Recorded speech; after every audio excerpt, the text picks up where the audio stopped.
இன்றைய வேத வசனம் எசேக்கியேல் 48 அதிகாரம் 35 வசனம்.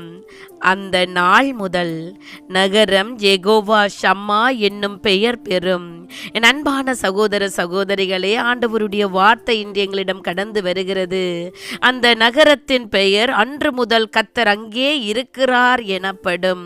யெகோவா ஆண்டவர் நித்திய தேவன், ஷம்மா அங்கே இருக்கிறார். இந்த பெயர் தேவனின் இருப்பையும் நெருக்கத்தையும் எங்களுக்கு வெளிப்படுத்துகிறது.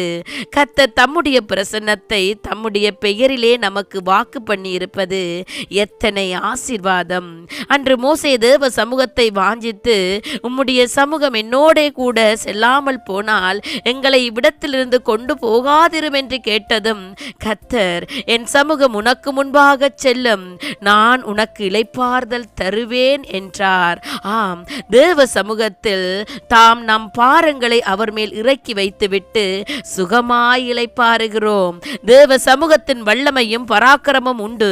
தேவ சமூகத்தோடு இஸ்ரவேலர் வந்தபடியால் கானானின் 7 ஜாதிகளையும் 31 ராஜாக்களையும் எளிதாக மேற்கொண்டார்கள். தேவ பிள்ளைகளே, கர்த்தருடைய சமூகத்தில் உங்களுக்கு வெற்றி வாழ்க்கை உண்டு, ஜெய ஜெய்வியம் உண்டு. தேவ சமூகத்தை ருசித்து தாவீது கர்த்தரை புகழ்ந்து சொல்லுகிறார், உம்முடைய சமூகத்தில் பரிபூரண ஆனந்தமும் உம்முடைய வலது பாரிசத்தில் நித்திய பேரின்பமும் உண்டு. தேவ சமூகத்தில் ஆனந்தத்தை உணர்ந்த தாவீது தான் ராஜா என்பதை மறந்து நடனமாடி களி கூர்ந்தார். அவர் நமது மக்களோடு எப்போதும் இருப்பார். தூரத்தில் அல்ல, நம்மோடு நமக்குள்ளே இருந்து நம்மளை நடத்துகிறவராய் இருக்கிறார். இம்மானுவேல், தேவன் நம்மோடு என்ற அர்த்தத்துடன் நெருங்கிய தொடர்புடையது. அவர் எங்களோடு நெருங்கி இருக்கிற தேவனாய் இருக்கிறார். மகிமையும் கனமும் அவர் சமூகத்தில் இருக்கிறது.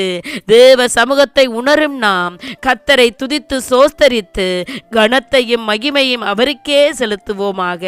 கர்த்தரையும் அவர் வல்லமையும் நாடுங்கள், அவர் சமூகத்தை நித்தமும் தேடுங்கள்.